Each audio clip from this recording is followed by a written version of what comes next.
starting at 4:45. Welcome to the meeting number 68 of the Standing Committee on Science and Research. Today's meeting is taking place in a hybrid format pursuant to standing orders, and therefore members are attending in person in the room and remotely using Zoom application.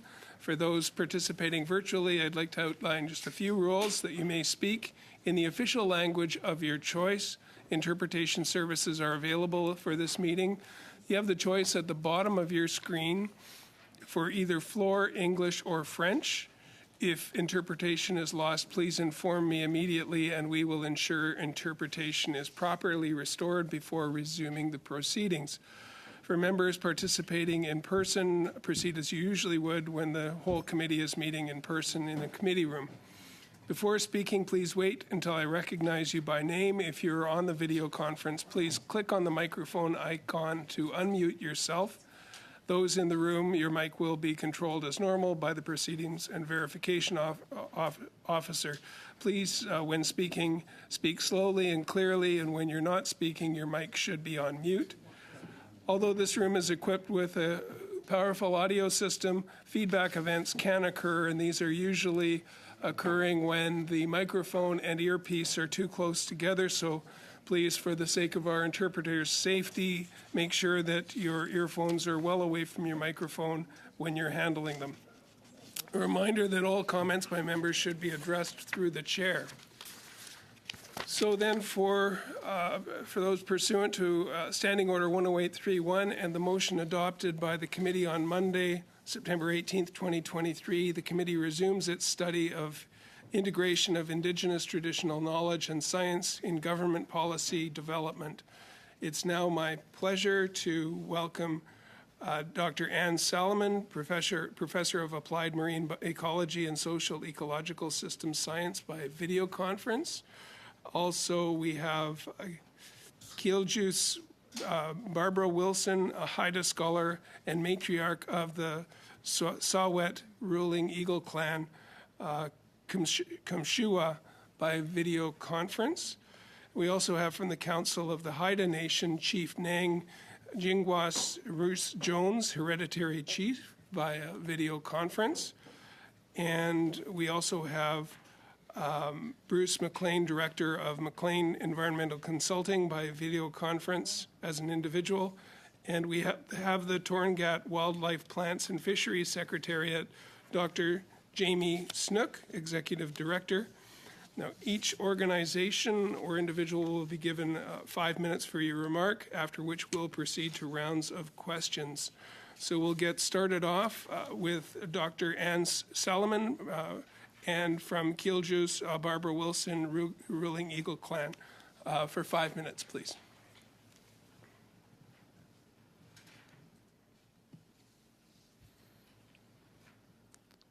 If one of you could get started. Well, great. Thank you for your efforts to improve Canada's government policy by including Indigenous knowledge. We appreciate what you're attempting to do. We're here to provide you with information, with recommendations, and with encouragement. The work that you're doing here is going to be of great benefit to our country and to the world. In our ancient ways, the natural and social sciences put food on our table and a roof over our heads. They supported travel, trade, and treaties among distant nations. When they were incorrectly developed or poorly implemented, people died. We had and still have strong incentives and responsibility to uphold the knowledge and governance principles to sustain resilient relationships with the earth. On Haidagwai, Til Yachta, or laws of Yahgudang, respect, Lagu Ka confidence or responsibility, and Istad at Digi Ista, reciprocity, govern our relationship with all parts of our world. Our halibut hooks, for example, were a specific size. They were big enough to let the juveniles escape and small enough to protect breeders. Conservation was built in. Now Nagalung octopus houses were created to cultivate octopus for halibut bait and food in times of need. A chief's responsibility requires they uphold and respect the government principles and protocols that support the relationship throughout their territory. This example of get killed, kill through, sorry, balancing and Waterland Good at Kagit interconnection among people, halibut, octopus, and all other beings.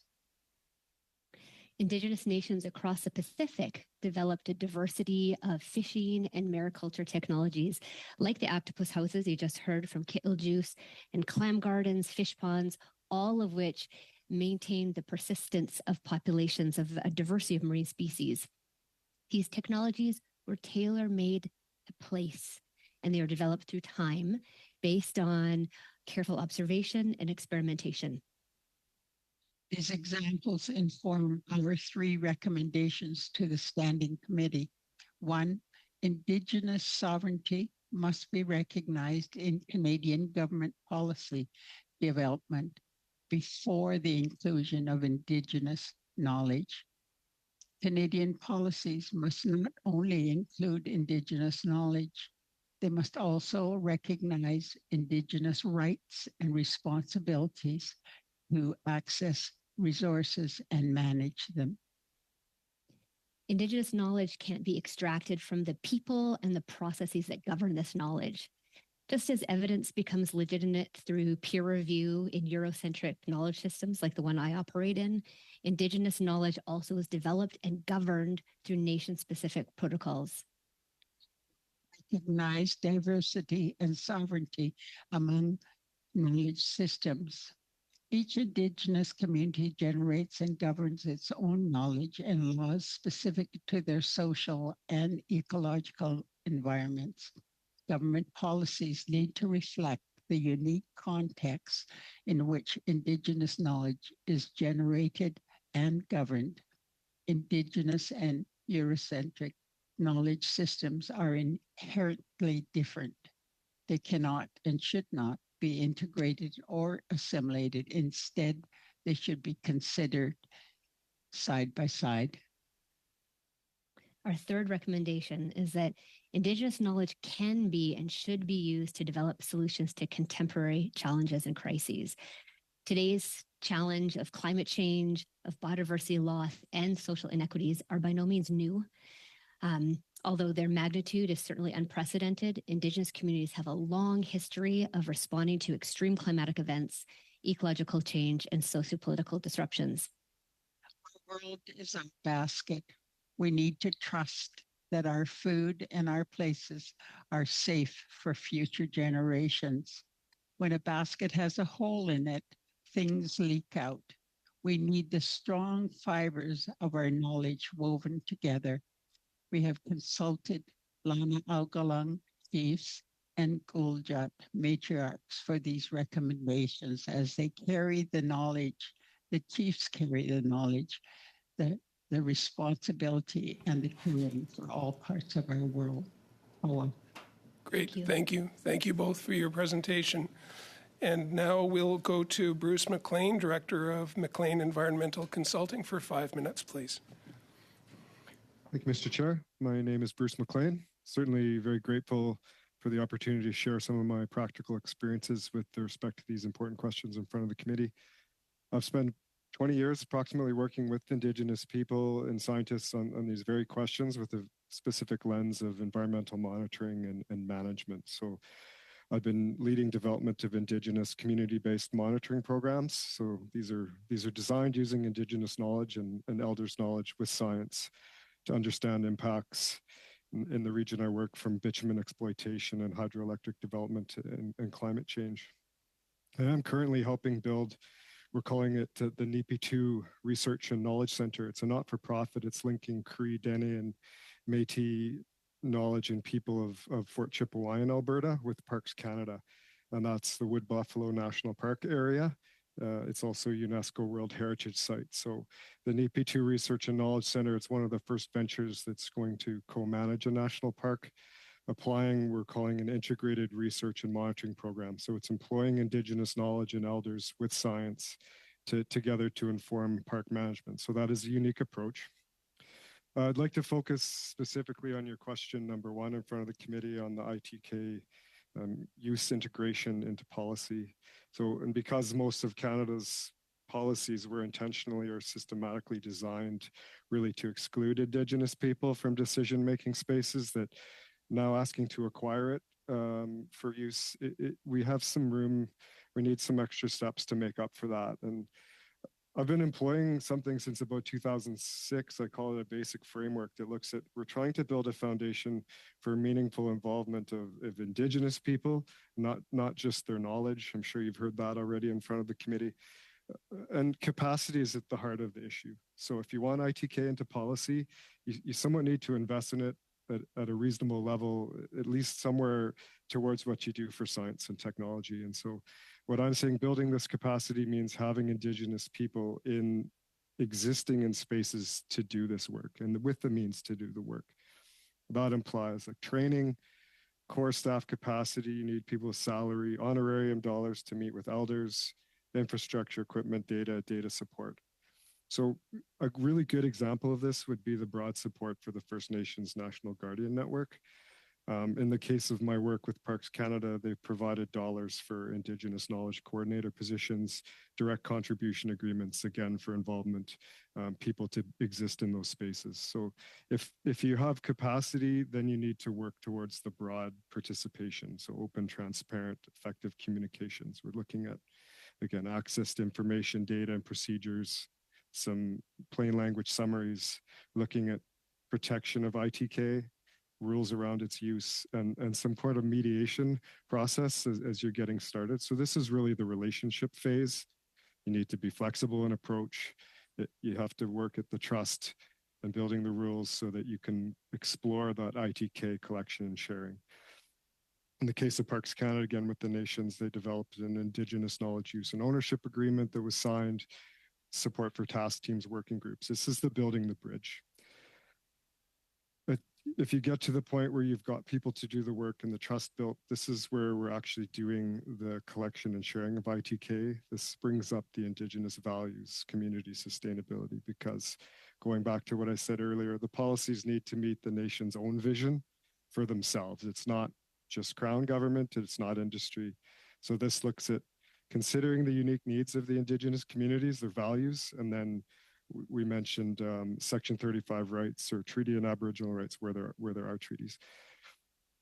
So not integrating ITK, we're looking at co-development of policy.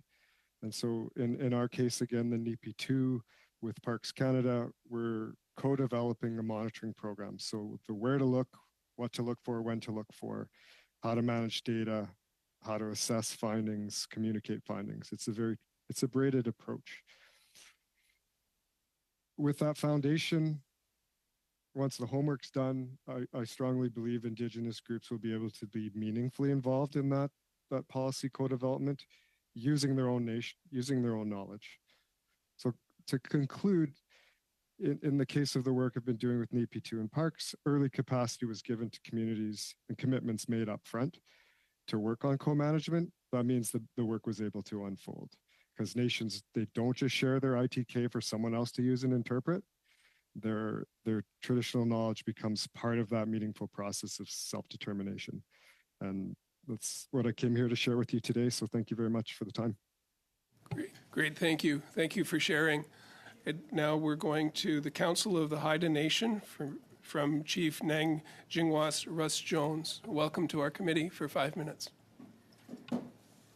Singai La. Good day, everyone. My name is Nang Jingwas Russ Jones. I'm one of the hereditary chiefs of the Haida Nation.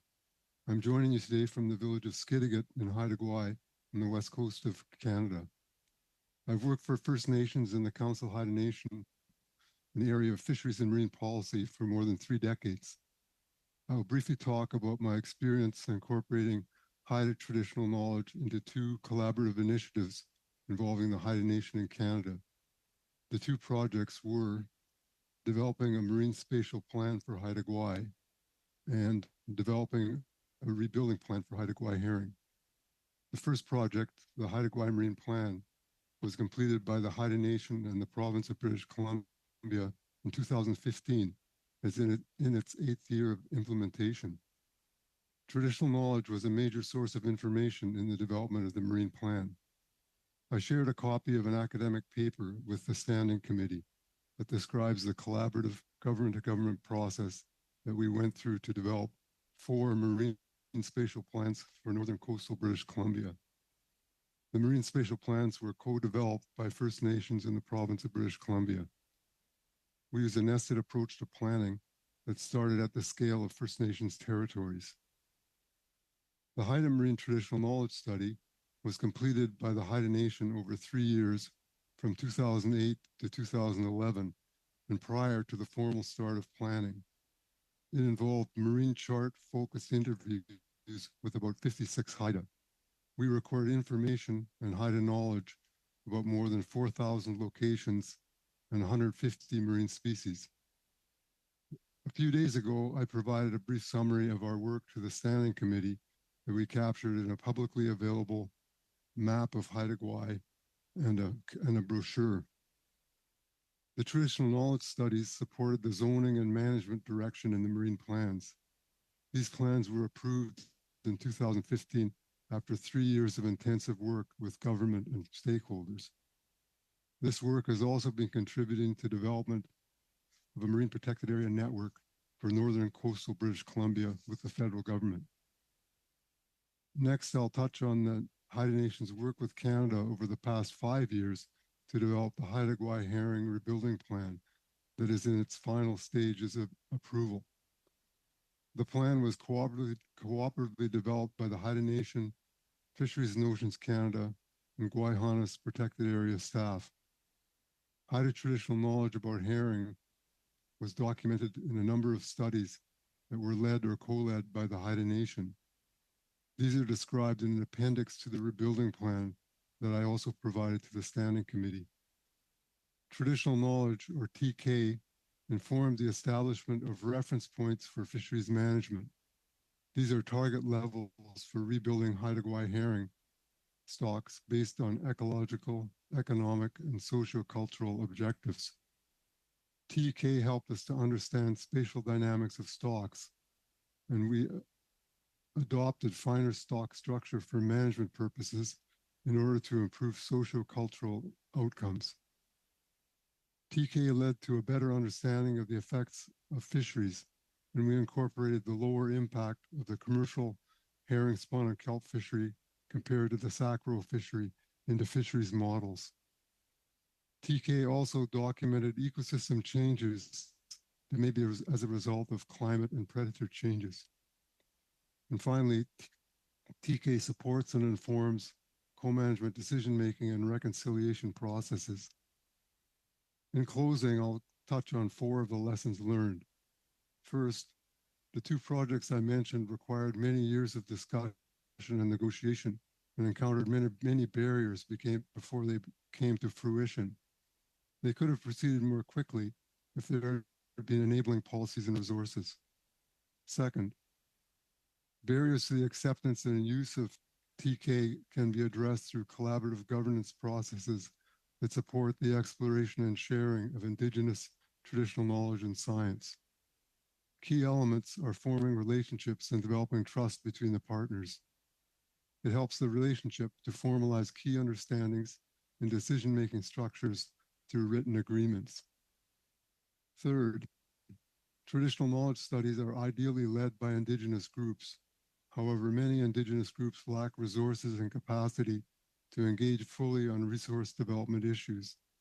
This limits their potential for documenting and applying traditional knowledge in research and management. And lastly, traditional knowledge about ocean spaces provides an invaluable baseline for assessing changes in the marine environment that is of particular importance as we've experienced unprecedented climate-related changes. Digi dalanguslas skaudagi dalangathal kilt laga. Thank you for your time. Great. Thank you very much for your presentation. And finally, we will go to the Tongaat Wildlife Plants and Fisheries Secretariat, Dr. Jamie Snook, Executive Director, for 5 minutes. Welcome. All right, thank you, Mr. Chair, and all the members of this very important committee. My name is Jamie Snook. I was born and raised in Labrador on the easternmost part of our country. These are traditional Innu and Inuit lands. And personally, I have both Inuit and settler ancestry, with my Inuit ancestry coming from the south coast of Labrador and the Nunatukavut Community Council. And my settler roots come from England and also settled in the southern region of Labrador. I spent my professional career working in Indigenous and Northern leadership, public services, and municipal politics. And for the past 15 years, I've been the Executive Director of the Tongaat Wildlife Plants and Fisheries Secretariat. This is the co-management organization that emerged from the Labrador Inuit Land Claim Agreement that was settled in 2005, and the area is now known as Nunatsiavut. We're approaching 20 years now since that land claim agreement was signed, and for context, there are 26 different comprehensive land claim agreements settled in our country. I wanted to bring attention to the extensive network of co-management boards in Canada, particularly across the north, which make substantial contributions to integrating Indigenous science and Western science. For people not familiar with these boards, they are generally similar, but there are nuanced differences based on the locations and the time that they were negotiated and what policies were being followed at the time. The first agreements obviously being negotiated in the early 1970s in Quebec. In essence, these boards are made up of appointees from the federal government, provincial government, or territorial, and Indigenous governments. They are true intergovernmental collaborations mandated through treaties. In some circles, they are referred to as institutions of public government, but I like to emphasize that they are created through treaties with Indigenous peoples.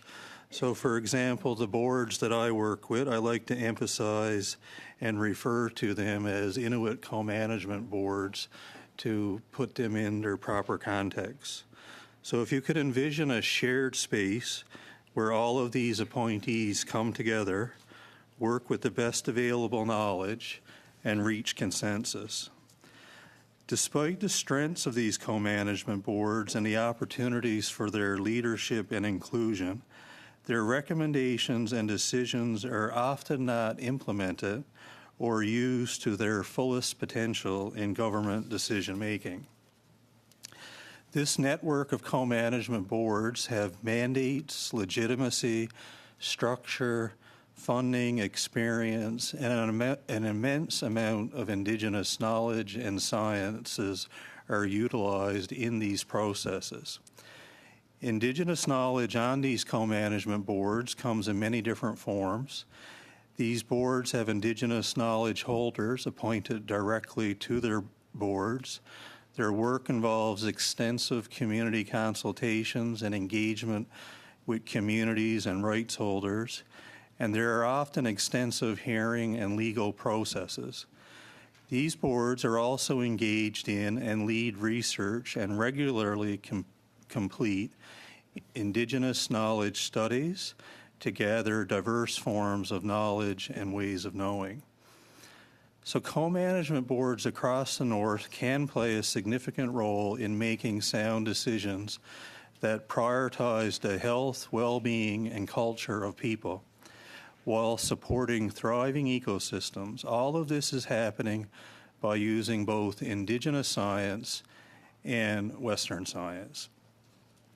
Unfortunately, these co-management board decisions are often not implemented and subject to ministerial discretion and final decision-making. An interesting recent example of co-management, decision-making, and the integration of Indigenous knowledge was captured in a recent court case between Makovic Corporation and the Government of Canada. In this case, Makovic Corporation, representing Inuit in the Nunavik region, felt strongly about how knowledge was handled by Environment and Climate Change Canada. These cases ultimately happened because the minister overturned the board decision, and I'm asking committees like this one to question if that overturned decision was necessary, or could the decision have been left to stand and Okay, respect the process? I'm sorry to interrupt, but we are about 30 seconds over time. That Maybe fast? we can work that into the question portion of our Okay. meeting. For questions. I think if we hold for questions, because we're well over, but thank you. And you can submit what you have in front of you to the clerk as well for testimony. But we will move into our question period now, and starting off with Mr. Lobb for 6 minutes, please. For everybody being here today, whether it's in person or virtually, it's great. My first question is for Mr. McLean. If you can you hear all right? Okay. My question to you is, going forward, looking back, whatever way you want to go about it, if you were developing a policy, whether it be resource development or environmental assessment approaches that try to include the most rigorous possible standards for the environment, but being open to resource development at the same time, if that's possible. What is your view as the most appropriate way to include traditional Indigenous knowledge, marrying that with science and technology in government policy? Yeah, thanks for the great question. I would go back to, again, building those spaces for Indigenous people to exist with the means to answer those questions. I think of really something like the standing up of the Canada Water Agency. This is an opportunity to, hardwire in spaces for Indigenous people. And from that, I think the lesser policies can evolve as long as you get it right at the foundation. The other part you just mentioned about creating spaces, okay? Creating meaningful spaces. What's the most appropriate way for government policy to create a meaningful place for the Indigenous knowledge? Again, awesome question. Involve knowledge holders and elders throughout, from the building to the assessment to the evaluation through the decision making. Hold information sessions that allow for two-way dialogue.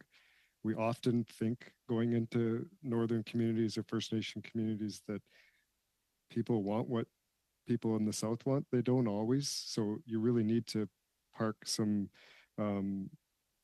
preconceived notions of the outcome and really be able to sit and listen and come away with something that you didn't expect. I would say establishing something like an ITK oversight body as well, something like COSEWIC, something that we've tried before in other elements. So those are three options I'd sat to think about, share with you today. And Ms. Solomon, would you like to add to that? Yeah, sure. I'll echo some of the topics that Bruce has brought up and add. Fundamentally, I think you need to ask first. That's the first thing you need to do, is to start building any relationship, is ask for the interest and then the formal consent. And that can only be given by specific people within a community. So you need to ask, who are the people that make the decisions? Who are the leaders to give the consent to go ahead with an initiative that might be information gathering and to support a particular policy. In addition to that, one thing I've been taught to do is to really make sure that the information needs and the questions from community are front and center. So asking what those questions ought to be, what sorts of data should we start collecting together, and that's just the initiation of the trust and the building of the relationships. Sorry. I'd also love to pass the mic on to my collaborator here, Kittle Juice Barbara Wilson, who's taught me a lot of that.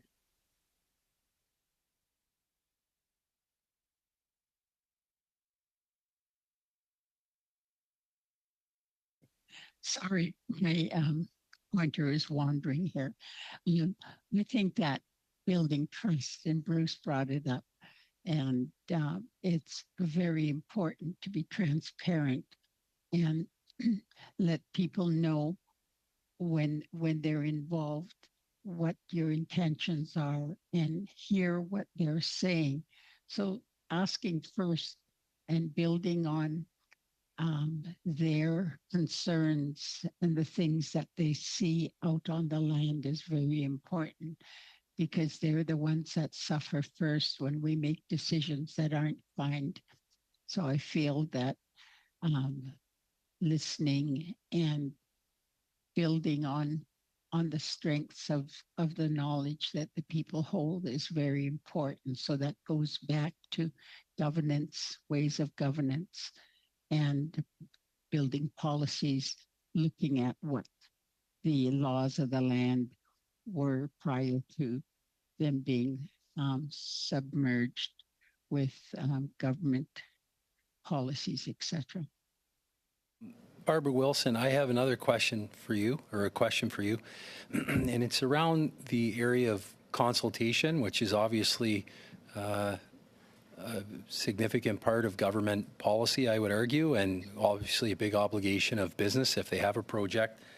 Integrating Indigenous traditional knowledge in that, I've always been curious, how should business or government in the area of consultation, how should they do this? Should they, if they're looking at traditional knowledges and everything else, is it when every member of the community is fully knowledgeable of a project, a proposed project? Is that, or is it too difficult to define? I don't think it's difficult. We're over time, but if you could be very brief, please. I think that if you look at our structure with our hereditary leaders who sit together and they get the first level of information, and their responsibility is to take it out to their families and about the areas they're responsible for in inheritance. Great. We could do it. Thank you very much. I'm sorry to be the timekeeper on these conversations, but we're trying to be fair to all members and also to our witnesses at the same time. Over to Mr. Turnbull for 6 minutes, please. Thank you. I'm really grateful to have all of you here today with us and to have your testimony and your expertise, and want to thank you for your work. And I want to just thank Mr. Cannings for putting this study forward as well, because I think it's very beneficial for all of us to do this important work. Look, maybe I'll start with Mr. McLean. We've heard in previous testimony as a part of this study just how complementary Indigenous traditional knowledge can be to Western science and vice versa, that they truly are different ways of knowing that can be combined in some way, to enhance our understanding in terms of the impacts of climate change, for example. I know your work involves work in Fort Chipewyan with 3 Indigenous communities that are working together on water monitoring in the Peace Athabasca Delta. Maybe you could just sort of highlight, how the complementarity of those 2 different ways of knowing have led to a better understanding of the impacts of climate change on that important watershed. Yeah, thanks a lot, Mr. Turnbull. Great question. Happy to share really succinctly. There's pressure from climate change. There's pressure from hydro development. There's pressure from oil sands development, ongoing spills, like you've likely aware of, we like to go out on the land with elders who've identified areas that are of concern. Whitefish was one of those concerns. We brought scientists who know whitefish and know fish health and put them on the land with elders who fish and have always fished dry fish in the same area, and put them together with no preconceived ideas of what the research would look like. Ask the question, how do we know things are changing? The elders tell you things are changing, then we complement that with some science and start testing hypotheses together. So it really is two experts, two knowledge, science, Indigenous knowledge holders put together as equals. And wow, the work that has unfolded from there has been the foundation of everything else we've done. And so without getting too much into it, you really need to take a chance on treating the knowledge holders as equal. Sometimes they say the same thing, sometimes they don't, but I'll stop there. I think the elders in the room have probably lots to add to that as well. Yeah, and I want to use that as a starting point to ask Ms. Wilson and Ms. Solomon. I think we've heard this metaphor brought up. I'm calling it a metaphor, but the concept of braiding these two ways of knowing together. I think that seems really important to me, that we're using, that many people that specialize in this area are using that term or metaphor for understanding. Can someone unpack that for me and why that's so significant? Ms. Wilson, maybe you could tell us about why braiding is sort of the way to understand this. I think that's pretty significant in my, maybe you could unpack that for us. I'd like to look at it from the point of governance. When you look at the way we govern or our laws process you to be responsible for the upkeep of all aspects of our land, it's quite different from your governance. And at times it's very difficult to integrate the two. But my learning has told me that Canadian laws should come to us and look at how our laws are put together and modify. Say, let's look at conservation. Look at SRSR, for instance, and the issues it causes when people are not able to go out and harvest the foods that they require. There's no braiding there. It's a separation. It's a division of ideas that can't match. So it's a necessity to change the laws, and our laws have been ignored for a few hundred years and submerged quite often. So we need to take those out and look at them and use them and see what they're made of. Thank you for that. Maybe I could just follow that with a quick question. I realize I'm short on time, but I wanted to ask, how does the policy development process actually change when you start integrating ITK? So imagine that I think, and this relates to Mr. Lobb's question, but I think we can envision it as very linear in the normal Western, perhaps, paradigm. But I think the Indigenous traditional knowledge may actually highlight how the policy development process may need to change altogether. I don't know who to frame that to, but maybe Ms. Solomon or Mr. Jones, maybe you'd like to comment on that. Mr. Jones, I don't think you've had a chance. Thanks. Mr. Jones. Maybe I'll just give an example of the work we did with herring. Like, one of the, why did herring require rebuilding? They were in a really low state, and what was the explanation? And so we spent 3 years kind of looking at kind of how we should manage herring, but also, what was the cause of decline? And there was no clear answer of the reason why, but there's limitations in science, and science was unable to explain kind of high abundances that we saw in the 50s of herring in Haida Gwaii, right? And also traditional knowledge talked about higher abundance back in the 30s and 40s before DFO started keeping records of herring. And so both those things inform kind of what's a reasonable policy way forward, right? To rebuild herring. Okay, thank you.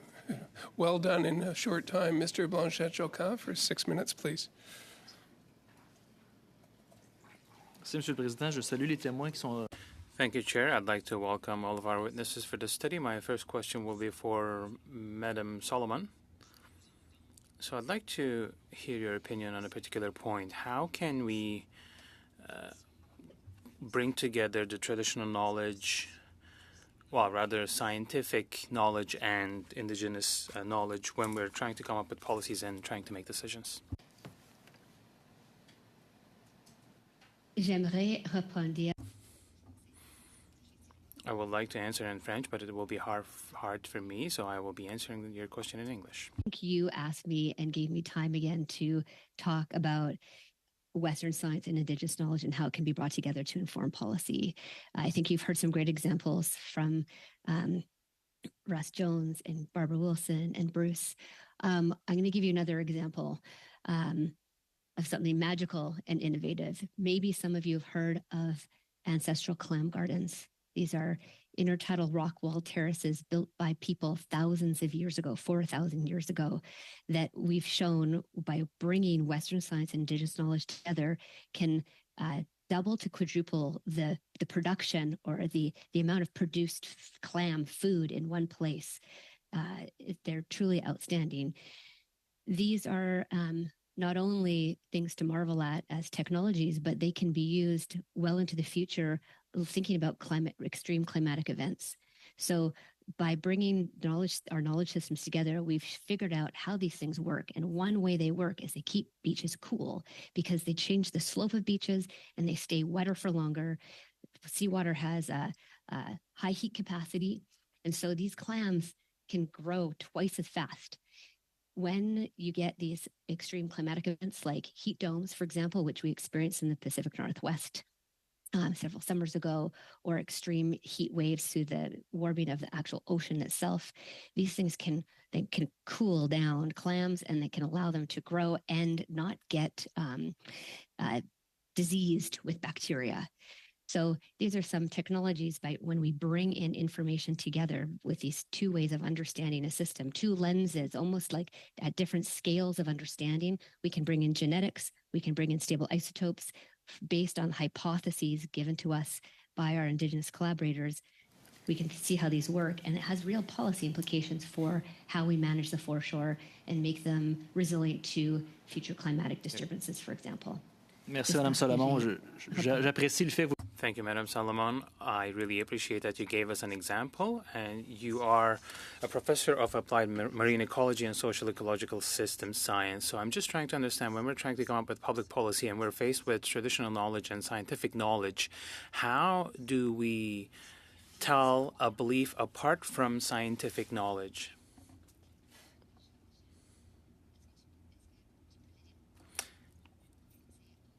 Can you please repeat again? And I will check the English translation.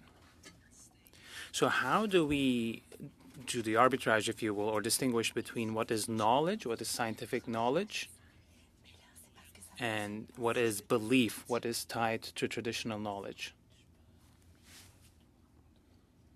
D'accord. Okay, I understood now. That is a fantastic question, and it's one answer to one of our previous questions. What are some of the differences between Indigenous knowledge and Eurocentric or Western science? Eurocentric and Western science tends to consider itself devoid of values and beliefs and spirituality.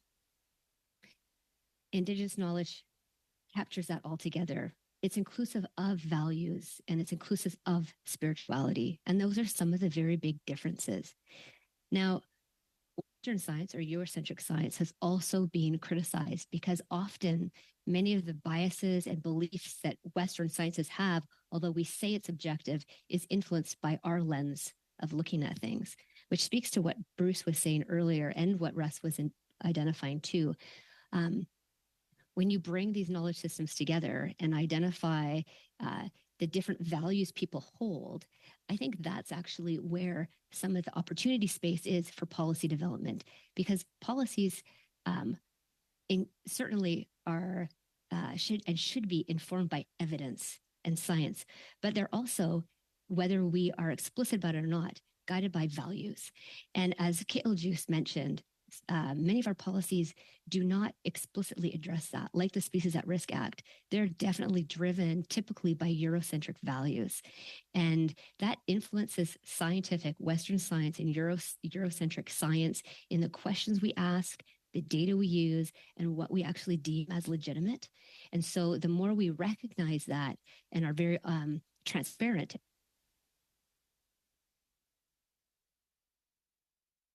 just for policy. I hope that was clear. Did I answer your question? If you could repeat that last sentence, it froze up a bit, and I'll give Mr. Blanchet-Chaucas a few more seconds because of the translation problems earlier as well. Okay, d'accord. The last sentence, it's kind of off the cuff, but what I believe I was trying to say was, I'll just summarize. Western science, Eurocentric science, the science that Simon Fraser University and this institution has protocols to and subscribes to, considers much of our evidence-based processes and the generation of knowledge as being devoid of values. And yet it's often not, because values influence the kinds of questions we ask, the kind of data that we consider legitimate, and the data that we collect. So one beautiful experience that I've had working with Indigenous knowledge holders like Kittle Juice is being very explicit about the values that we have and how that influences the questions we ask. And that has policy implications. Great. Thank you very much. Mr. Cannings, for 6 minutes, please. Okay, well, thank you all for being here again. Very interesting discussion. I think I'll start with Mr. Snook, just because of my past experience. I sat on the CSIWIC board. It was mentioned by Mr. McLean, I think. But, you know, that's the Committee on the Status of Endangered Wildlife in Canada. You're actually here in Ottawa with CSIWIC right now. You pulled yourself out of that meeting. But there's, and we've heard of mention of Sarah in here, where we have Western science values, Western science structures, trying to come up with whether a species is endangered or threatened or whatever. But over the years, CSIWIC has been working on, you know, the Indigenous traditional knowledge part of that. And when I sat on it 20 years ago, that was in its infancy, and it was a very rough, difficult process, I would say, at times. I'm just wondering if you could comment on where that has come after 20 years of work on it. It is a long process, as we've also heard today, and just if you could give me an idea where you think we are here in Canada with this kind of policy.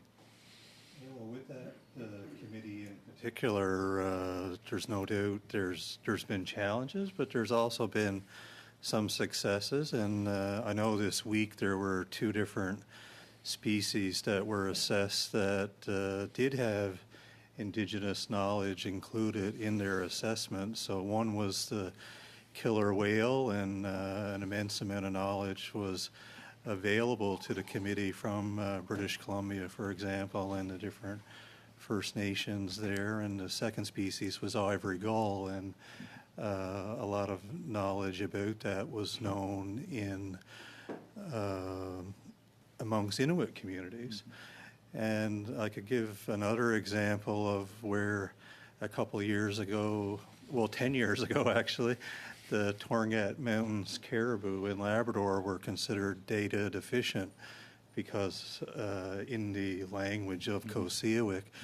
But 10 years later, with the documentation of Inuit knowledge in Labrador and Quebec, that species is now recognized by COSEWIC as its own designatable unit and is now considered endangered, and there's a lot of care and monitoring now happening by the co-management system that's in place. So there certainly is progress that's happening, and I'd like to take this opportunity in this question to highlight a bright spot within the Department of Environment and Climate Change Canada and acknowledge Anishinaabe academic Dr. Merle Ballard for her contributions to date in establishing a new Indigenous Science division within the department.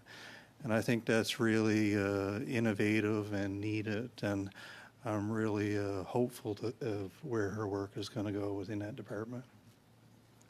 And one thing we've heard a couple of times, both today and previously, is one of the real valuable additions that Indigenous knowledge can make when considered alongside Western science or settler science is just the long time scale that's involved.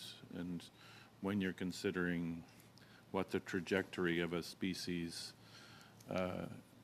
status might be, it seems to me very essential to know what things were like in the past, and that's something that Indigenous knowledge, I think, can really provide.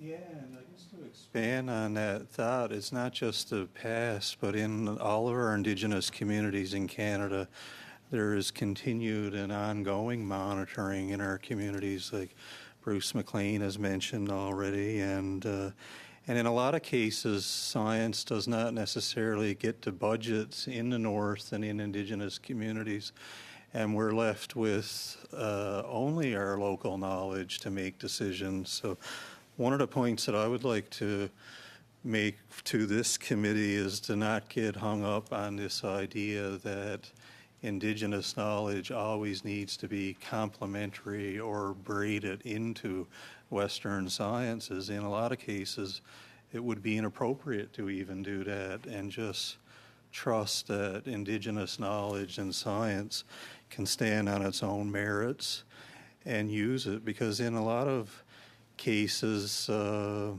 that's what we have, and it does influence policy if you will use it, because it's embedded in local priorities and concerns, and you'll get a lot more buy-in from people that care about these species in a lot of cases more than anybody. So that was a great point.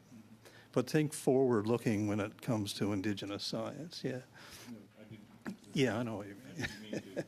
That's, yeah, but that was a very good distinction to put on the table, and I appreciate that part of the discussion. We're going to be on a very abbreviated round with 2 minutes, 2 minutes, 1 minute, 1 minute. So if we can keep the answers and questions tight.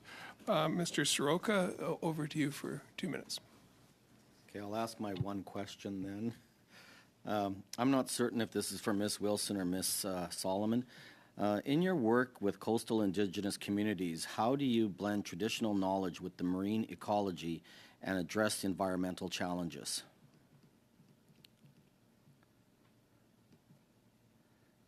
Whichever one wants to answer that. I'm going to attempt to answer it. We look at the world as a whole. We don't separate and just concentrate on one or the other. We have to look at the fact that, for instance, salmon start their lives in our forests, in the creeks that are there, and they come back eventually to the same creeks. So we can't afford to just separate them and have them in silos. We have to look at the environmental aspects of the whole. And do you want to add? Yeah, maybe I'll just echo what you just said. Having that holistic perspective allows us to look not only at the ecosystem interactions, but also the social ecological interactions. So people as components of the whole system, which is something that traditional marine ecologists don't tend to do. And that can often leave out a big part of the picture and drivers of change. Then I'll just follow up with that. You might have to give a brief then. Could you provide an example where this integration has led to impactful policy recommendations on conservation strategies? I could start. Okay. Do you want me to? Okay. And I'm going to relate it to. Actually, you won't be able to do justice, I'm afraid, because of the timing. But if we could get it in writing, that was a good suggestion by Mr. Soroka. These are very rich discussions, but unfortunately, we just don't have the time to get into as far as we'd like to. Mr. Lametti, over to you for 2 minutes, please. Thank you, Mr. Chair. Thank you, witnesses and colleagues, for being here today. It's a fascinating discussion. The one thing about the braiding metaphor, maybe it's not appropriate in all cases, but it does make a cord stronger, and I think that's one of the richest parts of using that metaphor of braiding traditional knowledge with Western science and Western forms of knowledge. It makes us all stronger. I guess I would repeat the same question that I had yesterday, the last session with other witnesses, and I don't mind who answers.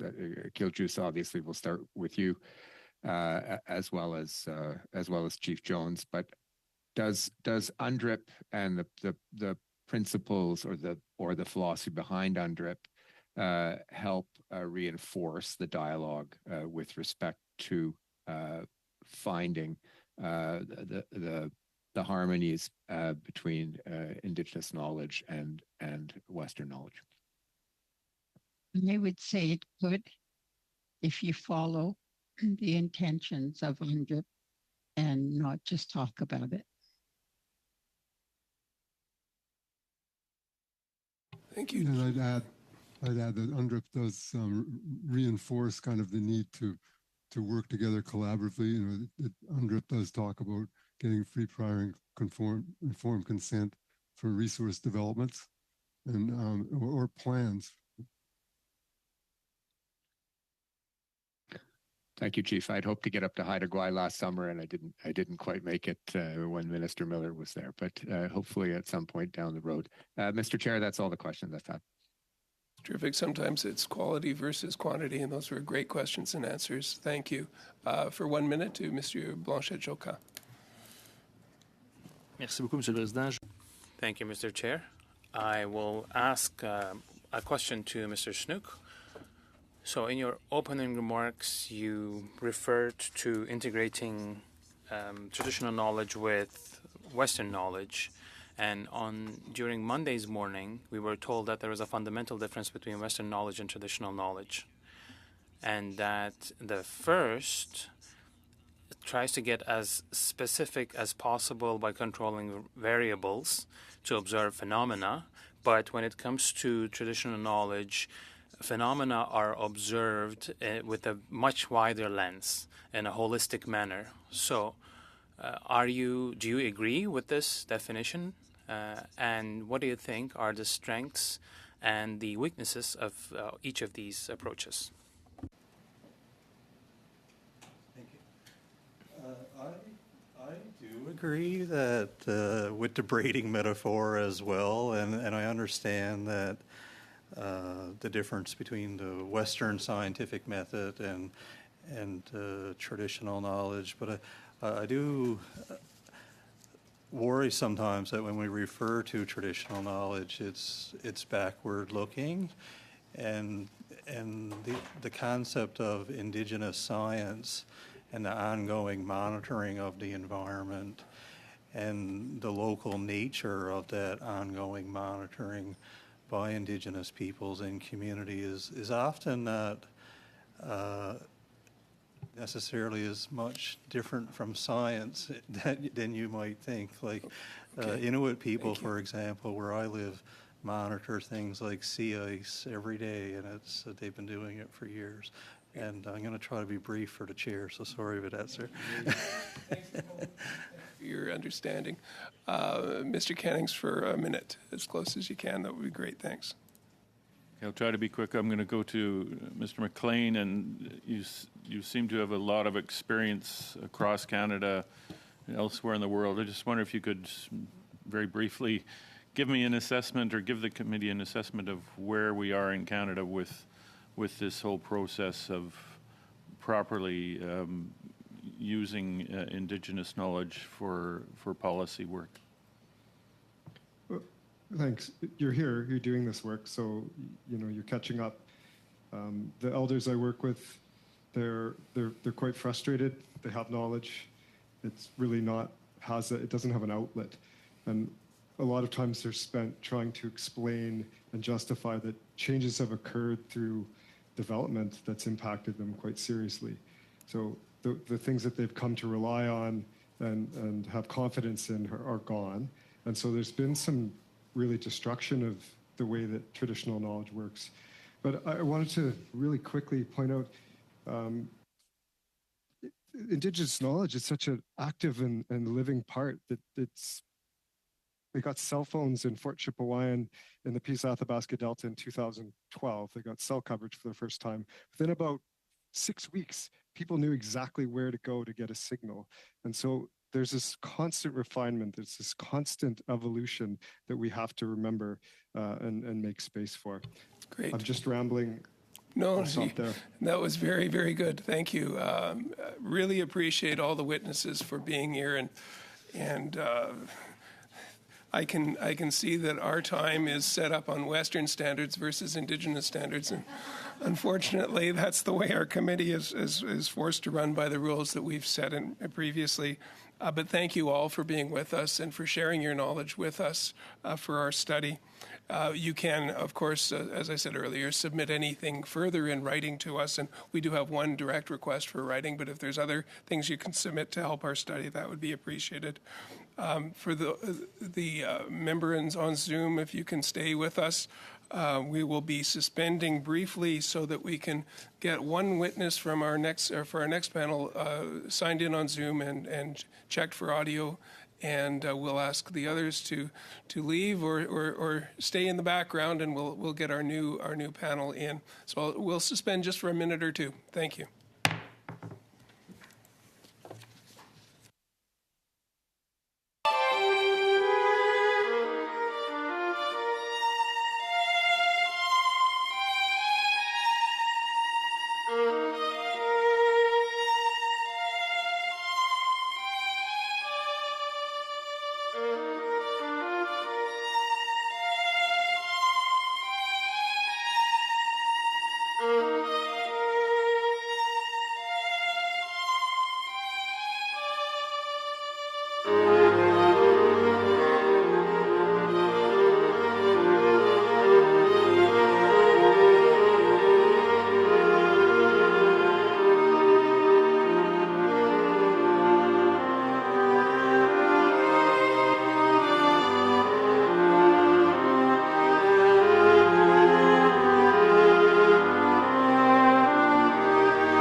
our second half of the meeting, and we're going to be doing our best to wind up by a 6:45. We have a hard stop due to resources, but we'll see how we can do. We have one less panel this session, so we may make up a bit of time there. Welcome back. Pursuant to Standing Order 10831 and the motion adopted by the committee on Monday, September 18th, 2023, the committee resumes its study of integration of Indigenous traditional knowledge and science in government policy development. It's now my pleasure to welcome, as an individual via video conference, Dr. Hugo Asselin, a full professor, and thank you for joining and signing in. I understand the auto test was successful. And we also have from the Canadian Mountain Network, Braiding Knowledges Canada, Dr. Monique Dubé, Executive Director. And we also have Dr. Joe Dragon, Chairman of the Board of Directors. We also have his daughter in the background, Olivia, who's a second-year Queen's student and has distributed some beaver and braiding that was done by Jane Dragon, by Joe's mother. So we have 3 generations of his family with us today. So thank you for that. And now we will start with 5 minutes for Dr. Asselin to start us off, please. Merci, Miigwech. Bon. Thank you. Hello, Kwe. My name is Hugo Asselin. I am a full professor and director of the School of Indigenous Studies at the Université du Québec en Abitibi-Témiscamingue. I've been working with Indigenous communities and organizations for nearly 20 years on a variety of subjects using a multidisciplinary and cross-cultural approach. Today, I'm pleased to present a summary of a knowledge synthesis published earlier this year, which was carried out by a research team. I was a member, and it was funded by the Fonds de Recherche du Québec, and it was led by my colleague Émilie Deschênes, who is a professor at the Université du Québec en Abitibi-Témiscamingue. I've sent you an abridged report of around 10 pages, but if you'd like more details, the full 88-page report is available free of charge via the university's institutional repository.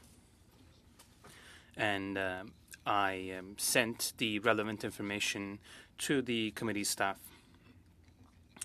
This project involved a review of written and oral data from Indigenous and non-Indigenous sources, scientific literature, and other sources, as well as transcripts of witness and expert interviews and calls to action from major commissions of inquiry over the past certain number of years. There were also exchanges with Indigenous experts in education, health, and urban realities, as well as government representatives at the provincial level in Quebec in connection with Indigenous affairs, health, education, justice, and agriculture. Our research was guided by 3 questions. What are the issues at stake? Success factors and inspiring practices in knowledge mobilization in the development of public policies that impact Indigenous people. We considered all stages of the knowledge mobilization process. That's important to underline. Starting with the knowledge production, sharing, the knowledge selection, so the knowledge that will end up being used, their appropriation, and the final stage, their use or their mobilization in drafting public policies. We made a diagnosis of the current situation and also drew up a plan for the future based on a desired situation, as we referred to it. And this was based on a review of the literature and discussions with experts. So with regard to the current situation, we made 4 general observations. The first one is research knowledge flows in a one-way street. So it goes from the producers of this knowledge to decision makers to policy recipients, and the Indigenous people are on the receiving end, and they have few opportunities to participate in the production, selection, and mobilization of knowledge. So they are being imposed this knowledge in a way. The second observation is that the mobilization process is mainly consultative, whereas it should be based on co-construction. So rather than just seeking the opinions of Indigenous people, often when it's a little too late, it is about working upstream and integrating this information.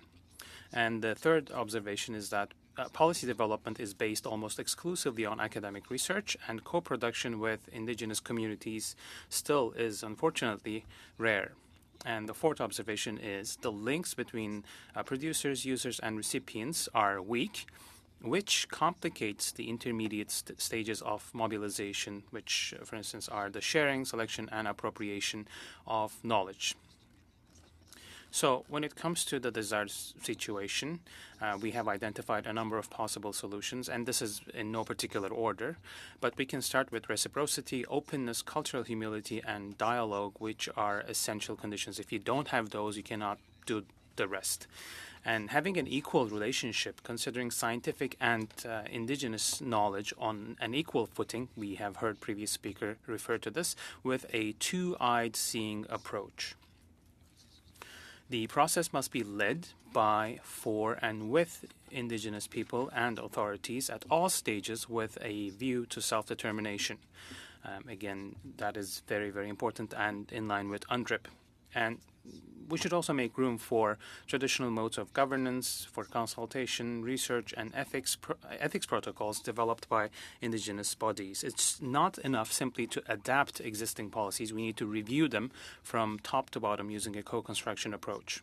Also, favoring preventive policies that solve problems at the source is obviously better than implementing reactive policies that apply temporary solutions without preventing recurrence. It's also important to take into account different histories and contexts and not impose wall-to-wall applications. And also sometimes the mistake is made to consider all indigenous people or groups to be the same. The approach must be inclusive and not limited to working with the chief and the band council. It should include the general population, especially the marginalized groups, elders, women, youth, and we should take a holistic view, consider the interactions between policies, ministries, etc. And we should include indigenous people in ministry staff, decision-making structures, everywhere, of course, and support sufficiently all the initiatives at all stages of the processes, and to try to reduce inequalities, of course. Merci bien. Thank you for your presentation. And now over to the Canadian Mountain Network, Braiding Knowledges Canada. We have Joe Dragon and Monique Dubé. I believe, Joe, you were going to start. Mr. Dragon, you're going to start us off. Thank you, Mr. Chair. Aglene Dea, Sezi, Joseph Ignace David Dragon, Soulier, Dene de CST. Setsi Ene Jane Mercredi Dragon, Houlier. Setsi Abba David Pascal Dragon, Houlier. Hello, my name is Joseph Ignace David Dragon. I live in the Northwest Territories. We call our land Denende. I am Dene, a descendant of the Dene Sulene, the people of the land. My mother is Jane Mercredi Dragon, who made the gift for you today, Masi. My father is David Pascal Dragon. Bonjour, je m'appelle Joseph Ignace David Dragon. Hello, my name is Joseph Ignace David Dragon. I live in the Northwest Territories. We call our land the Dene. I'm Dene, and I come from the Dene Sulene, who are the inhabitants of the land. My mother is Jane Markedy, and my father is David Pascal Dragon. And thank you for having us today. Network is a network of centers of excellence that began in 2019.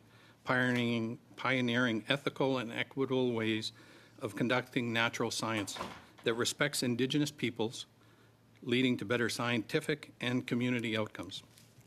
CMN has submitted a proposal to the Strategic Science Fund to formalize a transition to Braiding Knowledges Canada next spring at the conclusion of its NCE 5-year term. The results of this competition will determine the next steps in planning commencing this fall. In only 4 years of operation, CMN has led groundbreaking research in the braiding of Western Indigenous knowledges, which has positioned Canada with an increased understanding of climate and biodiversity crises. CMN was the first NCE to fund Indigenous-led research, with 60% of the projects being Indigenous-led or co-led, involving over 200 collaborators and 200 partner organizations, also involving 43 universities in Canada. Having recognized the historical devaluation of methodologies that do not match Western research approaches, there is a clear and repeated call from Indigenous peoples for the federal government to respect and reflect Indigenous ways of knowing, doing, and being. Federal, provincial, and territorial governments are working to achieve this inclusion. However, inequities, exclusions, and partialities persist because of the complexity of the challenge, and more fundamentally, because federal mandates and priorities must, by definition, be national in origin, scope, and accountability. Indigenous knowledges and practices are often not reflected in research and decision-making in Canada, which are primarily influenced by colonial, conventional science approaches, non-Indigenous governance practices, and economic drivers. The ethical alignment of federal responsibilities with place-based and self-determined Indigenous knowledge represents a defining question of Crown Indigenous relations in Canada. Mr. Chair, it is both a challenge and an opportunity for reconciliation. Increasing the presence of local Indigenous knowledges at the national level and national impact at the local level is how BKC, Braiding Knowledges Canada, the evolution and expansion of CMN beyond the Canadian mountain regions, will offer value to Indigenous communities and the Government of Canada.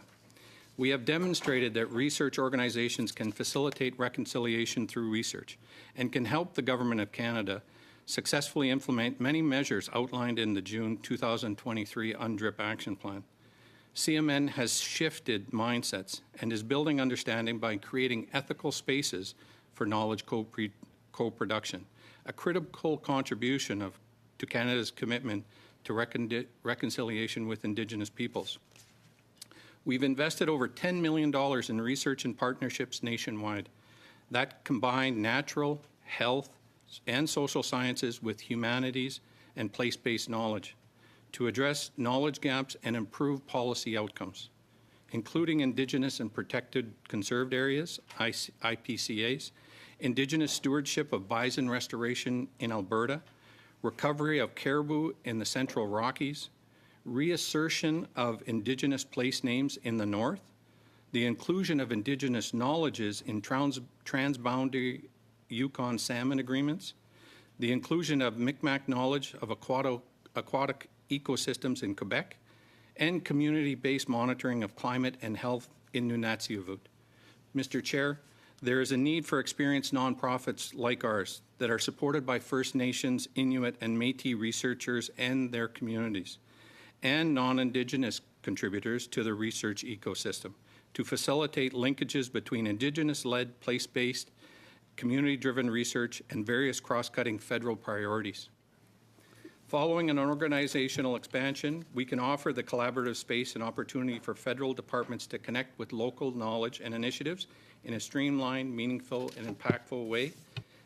Our model has proven to be agile, yet very complementary in achieving a rapid success to date across disciplines and the support of federal, provincial, and territorial governments. Merci, Mr. Chair. Okay, thank you very much, Mr. Dragon. And now for our 6-minute rounds of questions, for starting off with Ms. Rempel-Garner. Thank you, Chair. I'm going to direct my questions to Mr. Dragon and give my regards to Jane. I will think about her frequently. In academia, you know, there's the term publish or perish, and the publication process is often, well, it's not often, it's very much predicated on a very strict peer review process. The same thing goes through the granting process. I'm really curious how, just to get a little bit of insight on how you and your network interact with that process and try to, like, braid Indigenous knowledge with the peer review process. And if you have any, I don't have a lot of time, but if you have a recommendation for the committee on that, I think that would be important. Thank you for the question. I was thinking about this. Having gone through the Western academic system to get a PhD studying caribou, I had to prove that I had the credentials to be in that type of government position as a wildlife biologist. But from an Indigenous perspective, I think when I first got that proof, like you mentioned about publishing, well, my proof was 10 years old when I shot my first moose. And I had to go through with my father and be able to process that whole moose by myself. Now, it was a cow moose. I didn't have any antlers or anything to kind of show, but my great aunt made me a shell bag out of the ears, and that is my proof. That was my cultural, and I keep on learning. And now I pass it on to my generations. I have my daughter here, and her brothers now are going through that process, and that's how we teach in our culture. But we don't need to publish it. It's a part of who we are. Maybe you can tell my son-in-law the same thing. He just forgot that he needed a truck after he attempted to harvest a deer last week. So anyway, now he's shamed on the record. I feel like I've done my part. So maybe what I would do, just because I don't have a lot of time, I do think that it's important for the committee to understand that intersection point between research funding, the research funding process, the peer review process, as well as the publication process and the incorporation of Indigenous traditional knowledge. So do you have, like with the time that we have, any specific recommendations on how to accomplish that? And if not, would you be willing to perhaps table something with the committee or reach into the broader network, like with that question being asked? Yeah, it's a really good question. And as an Indigenous scientist, I had a hard time actually, this idea of publishing is very, very hard in the Indigenous culture because everything changes, right? Like once you put it on paper, then it becomes real, like that. But our culture, we experience it all the time, and such is the effect of climate change. But Dr. Dubé, who's published a lot, and this is the idea of braiding, she would really be able to comment on that. Masi. So just quickly, there are many Indigenous academic scholars that face this challenge all the time, and those scholars live every day the challenge of publish or perish. One of them is a co-research director with our network, and I think what is important is to understand that these academic scholars need to be supported to change requirements with respect to tenure, understanding that when you are braiding knowledges or when you're publishing Indigenous knowledge, relationships, it takes attention, and that in a colonial system requires a deeper look. With the time I have left, I think I spent time in academic research administration, and one of the things that I noticed is that sometimes when you get in a publish or perish silo, or you're chasing a grant in a certain silo, it really precludes you or the community who's working on the problem from looking for alternative solutions or looking at things, or approach to a problem in a different way. Is there a way, or is there anything that you're working on in your network right now that you could point to for the committee that would say, like, look, we actually looked at things from an indigenous traditional knowledge perspective, and we opened up a new area of research? I think it's really important to sort of show successes. Would you like to just sort of expand on that line of thinking? I think it's something this committee needs to consider as we're going through the study. Yes, we have about 50 seconds, so you have some time. Yeah, I'll start, and then Monique. But I think one of the important lessons learned in this initiative that we've done is that you can't term it just, you can't make Indigenous science that it's right across Canada. You have to look at the communities that are asking for the science and being involved in it. I can give you my perspective as a Dene Sundaline citizen I'm Dene. But even within the Northwest Territories, there's 12 different languages, there's 12 different cultures, there's so many areas that they're looking at that you have to go deeper into that conversation and actually ask the people from their specific region and ask how they want to be involved. And then all you have to do is bring that Indigenous conversation up. Not asking to be different, just asking to come up to the table. That's all. Masi. Beautiful. Thank you. Miigwech. Ms. Metlich Diab for 6 minutes, please. Thank you very much, Mr. Chair. Thank you to our witnesses for being here this afternoon. And I want to thank your daughter Olivia and yourself, Dr. Dragon, and your mother as well, for the beautiful sort of gift that you've presented everybody here in the room today. And I noticed it's braided as well. And I just talking about braiding, can you give us a bit more information on the concept of braiding as it relates to climate? You talked about climate and biodiversity crisis, so climate action, and whether it's you, Dr. Dragon, or you, Madame Dubé.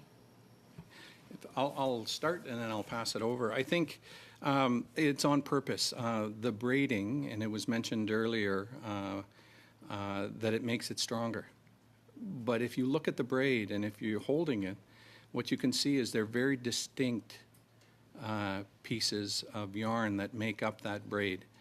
And we're not trying to, I hear blend a lot of times. Our knowledge, the ability for us to be a part of this conversation is within our Indigenous being. And so that is separate. It's different, and it has value just as much as Western science.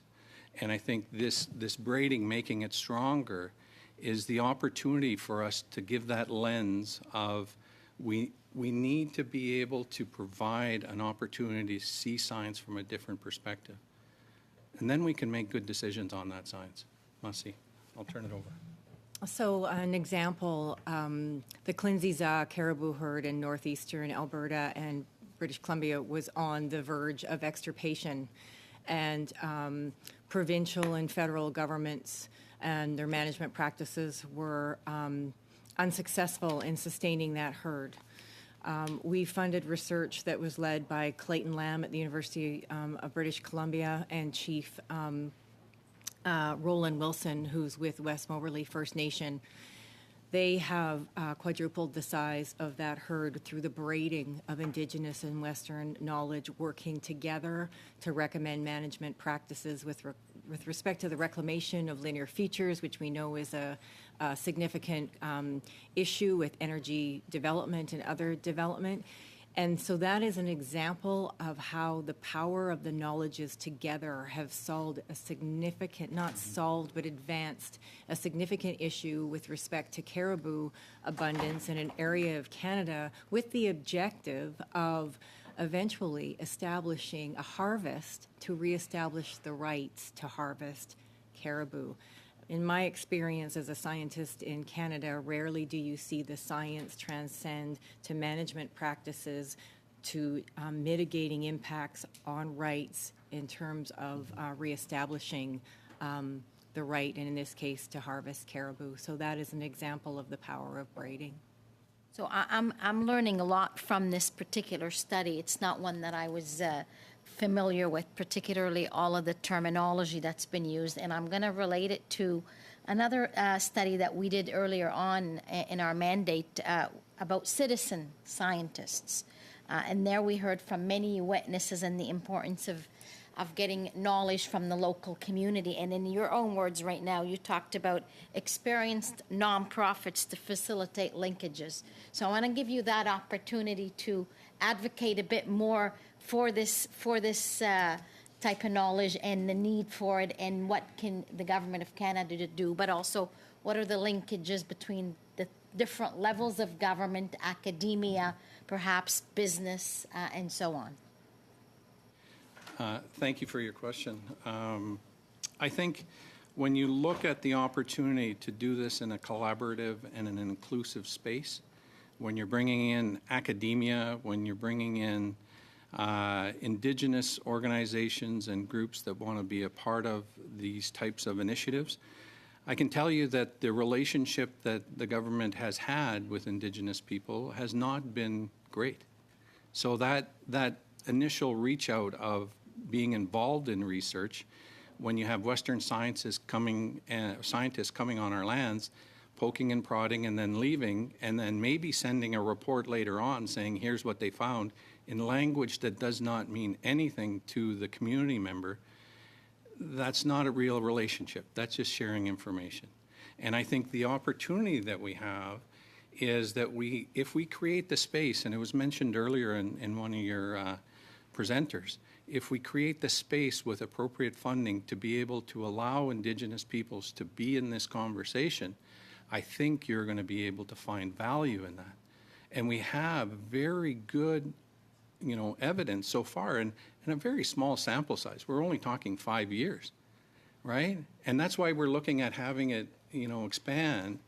And holistically, if you're looking at it, we started this project as a mountain in the mountains. But what we really found very quickly was it transcends beyond mountains. And so we needed to include more of the conversation so that more of this voice could get heard. But as it was mentioned earlier, it has to be funded. These remote locations where we're doing studies, it's very, very expensive and cost prohibitive. So you have to be able to align that conversation. The Canadian Mountain Network has provided an access point for people to come in and start. It's just starting. Merci. Great, thank you both. Mr. Blanchet-Jocquin for 6 minutes, please. Merci, Monsieur le Président. Thank you, Chair. I'd like to welcome all of our witnesses who are with us for the second panel. I have questions for Mr. Aslan. Thanks for being with us. You are the director of the Indigenous Studies School of the Université de Québec en Abitibi-Témiscamingue. I read a couple of your interviews. You say that the university is well positioned to undertake an enriching dialogue between Quebecers and the First Nations. Can you tell us a bit more about this role of the university in terms of bringing together Indigenous and non-Indigenous peoples? Thank you. Well, the university does offer this opportunity of putting in the same classroom or within the same research project people who are Indigenous and who are non-Indigenous, and so that the braiding of knowledge can take place. That's what we do at the Indigenous Studies School. It's a multidisciplinary school. It's not a sociology or anthropology school. We focus on Indigenous studies, and the research projects that we realize are led by the Indigenous partners we work with within the communities, and we do these with Indigenous individuals. So that is very important to have this from start to finish collaboration. And as we've been saying, we need to consider on the same footing the scientific knowledge, Western scientific knowledge and traditional knowledge. They are generated differently, but they might be adopting different approaches, but we need to consider them on an equal footing. Thank you, Mr. Aslan. So can you clarify that remark a little bit? Scientific knowledge on the one hand and traditional knowledge on the other hand. How can we do sort of the arbitrage between knowledge and belief? Because I really believe that Indigenous knowledge can enrich Western science, but how can we distinguish between belief and knowledge and come up with a valid scientific process on both sides? Yes, that is very important. Madam Solomon was responding to a similar question. She made valuable points, but I would say that we should avoid thinking that we should always validate by science the Indigenous knowledge. It could be the opposite as well. And it starts becoming ridiculous to try to constantly validate one with the other. So I think we can easily find the right path by talking to many people. And let's say I talk to one Indigenous person, that can be an anecdote. We don't really know the scientific value. But if I talk to 15, 20 more Indigenous people who don't necessarily know each other and they are known as experts of a certain field, then we start to have in our hands something that is worth sharing, real knowledge that is similar to Western scientific studies. So on the Western scientific front, if you do one study, you can make a mistake, not because you're trying to be dishonest, but you can just make an honest mistake. And you can try to reproduce an experiment, for instance, and find that a previous study actually made a mistake. So it's in the repetition, it's in the multiplication of the proof, evidence, and the studies that we will find the right path. So natural sciences people usually make this mistake. They think that social sciences come from a discourse, from rhetoric, but it is by talking to many people that we start creating knowledge, and if it is shared by many experts, then you should start considering it as true and valid, or you might be inclined to think that they are all in a big conspiracy. But it is clear that this sort of knowledge, and we see this in many concrete cases, that it has worked so far.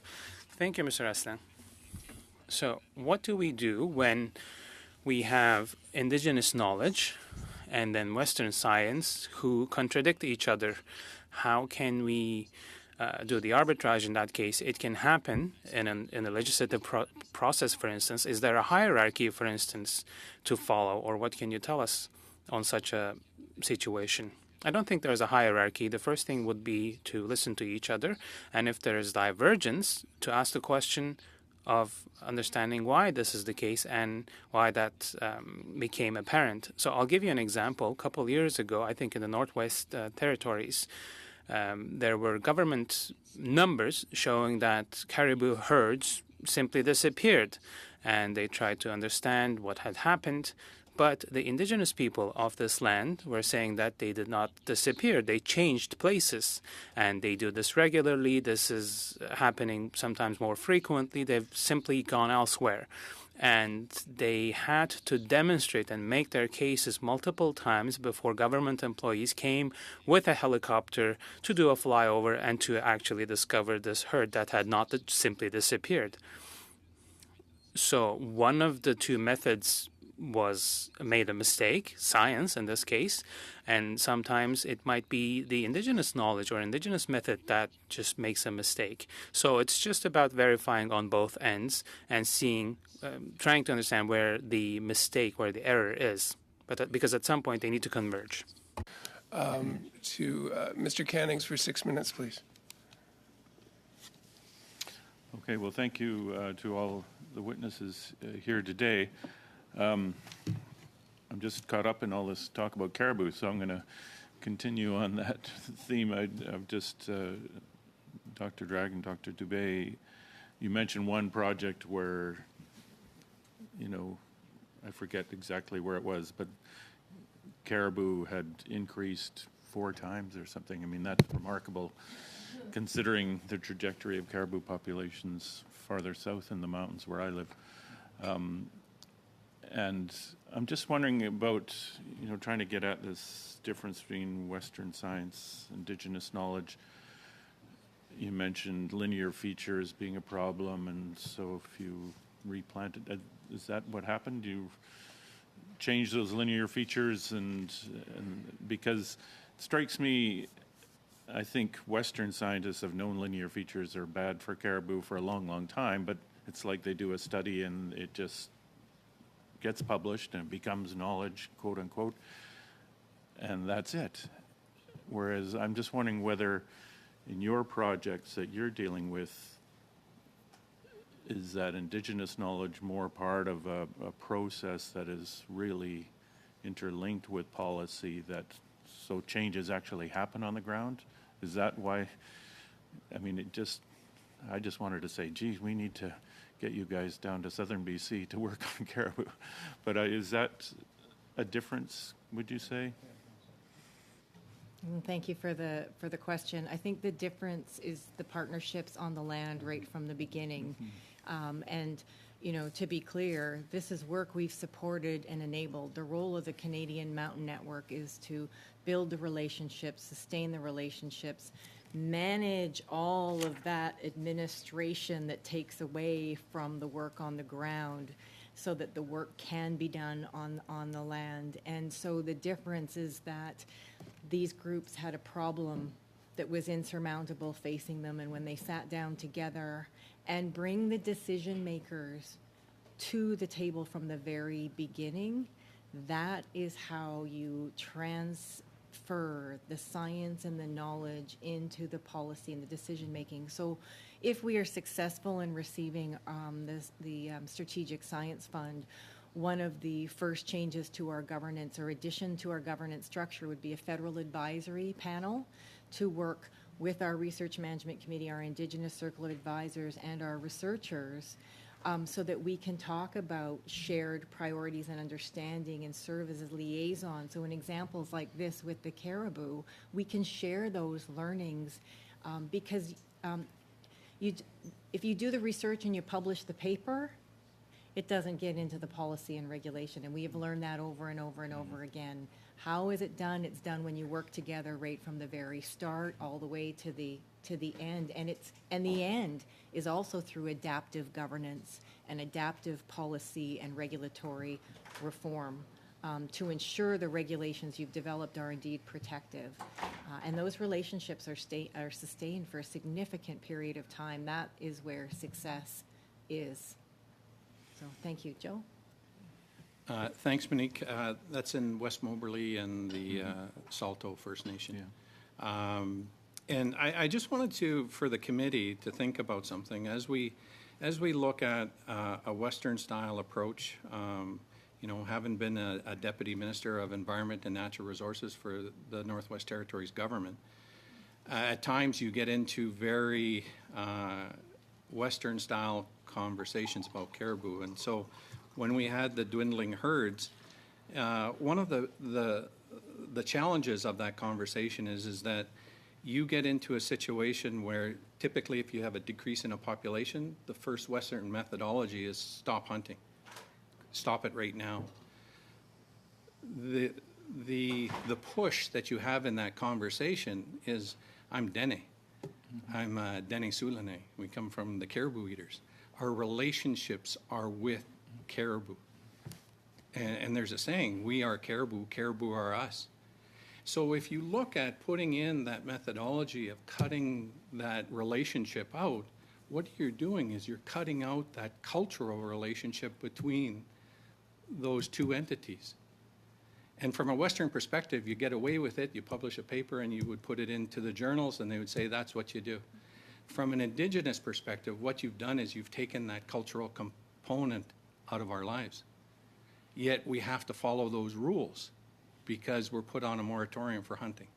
And we can't practice, that relationship because that cultural component, depending on where you go, is so integral to the relationship to the land. It's just not about that one species. It's about everything that species walks on or eats or drinks. It's everything on the land. So just something to consider. Masi. Yeah, and I might add that I suspect that in many of these cases, it's not the hunting that has caused the decline in the first place. It's the easiest thing to say, you can't do that. And if I have... I don't. Okay. No. I thought I had but there will be some time because we are being very efficient today on this panel is going quite well. But I love the adaptive governance, and I'm looking around the room thinking there's some lessons there probably we could even look at in Parliament. But over to Mr. Soroka for 5 minutes, please. Thank you, Chair, and thank you to the witnesses today for coming. I'll start off with Mr. Dragon or Mr. Dubai.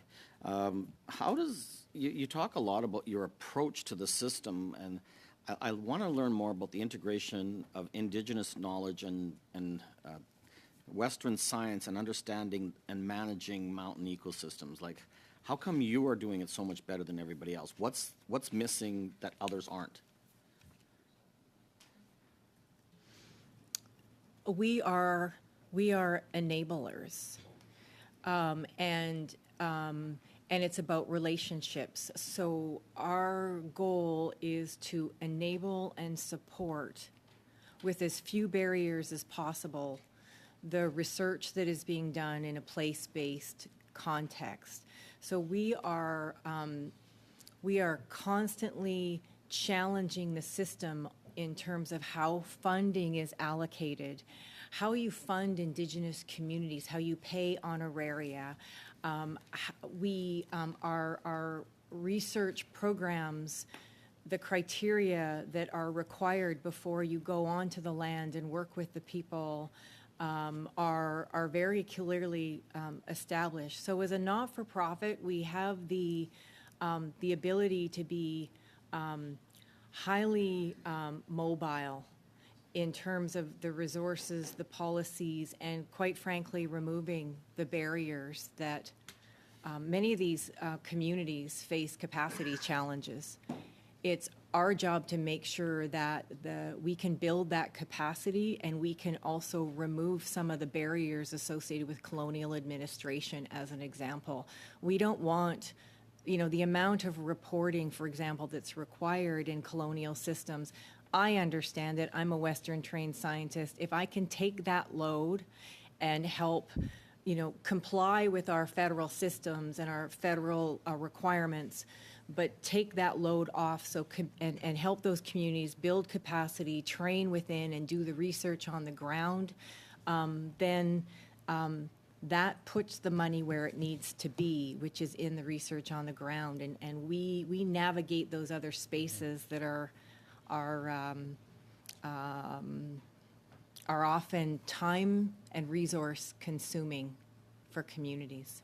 Joe? Thanks, Monique. And I think providing that forum is the key. So providing the opportunity for Indigenous, a lens into what we consider Western science, what we consider being on the land. And we're seeing now a lot more of that on the land with Indigenous protected areas. We're getting a lot more capacity there. I think there's a huge growth potential in this conversation in those areas across Canada as we as Indigenous people look at providing our governance. And it was mentioned earlier in your systems. Our governance is different than the current governance that are on those lands. And I think it's provided a forum, but I would also say that when you look at trying to provide the space for this conversation to happen where it hasn't happened before. So if we talk about the bison reintroduction in Banff National Park, that conversation between the Stoney Nakoda, through our project, that's the first time they've actually got together to come up with a model for bison reintroduction. So if we're the enabler, then great. Like whatever we can do to help the conversation.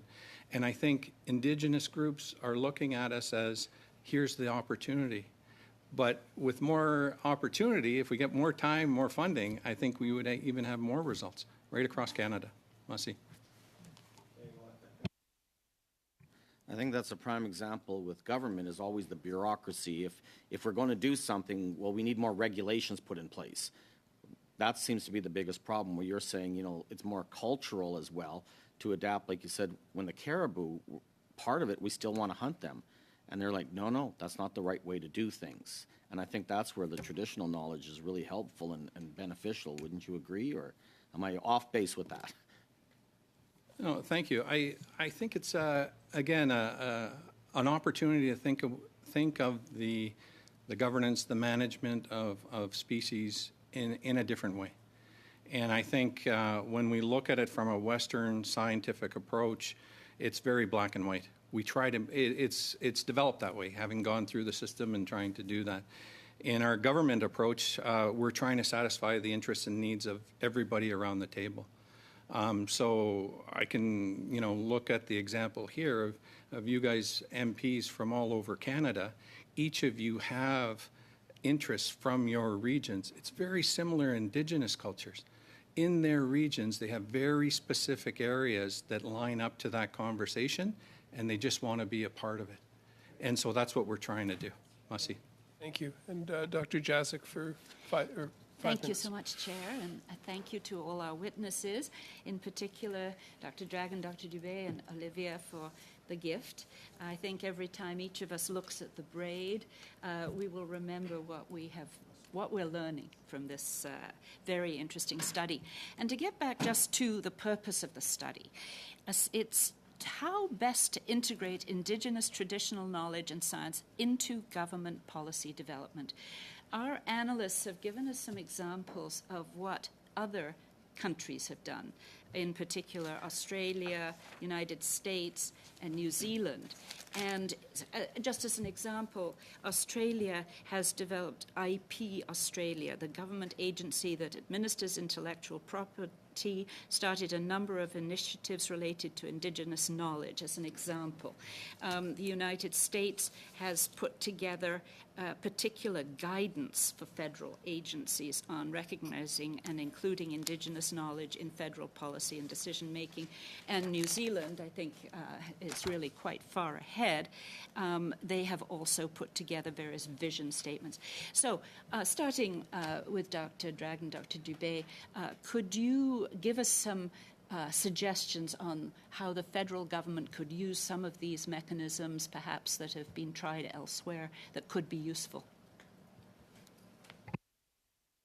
I'll start, and then I can pass it over to Dr. Dubé. I think when you look at the development of policy surrounding Indigenous culture into how do you make that real, I think we're all trying ways of doing that. And ways of integrating that into our approach so that, you know, in those countries, the people that have put those through in Australia and the US and New Zealand, that's their approach to their dilemma in their region. I think when we look at it in for example, my region in Denendeh in the Northwest Territories, we have a real if you look at all the different cultures and all the different areas that they believe, and the culture changes so much in between those communities. Like, we can't put them all in the same basket. I believe that we have to be able to understand kind of that conversation going out to Indigenous peoples, seeing how they want to be involved in the conversation. And it's not trying to make anything different. It's just trying to bring that conversation up. If I leave that with you, it's providing an opportunity for them to be involved in the conversation in a meaningful way, in a way that means something to their culture, their being, who they are, and how they've been raised. That's been taken away for a long time. And so what we're trying to do is have that type of reemergence in this area. And that's what we've tried to provide with Canadian Mountain Network. Masi, Monique? And I would say that, you know, there are many examples of how to do this well, and there are many, many examples of how not to do it well.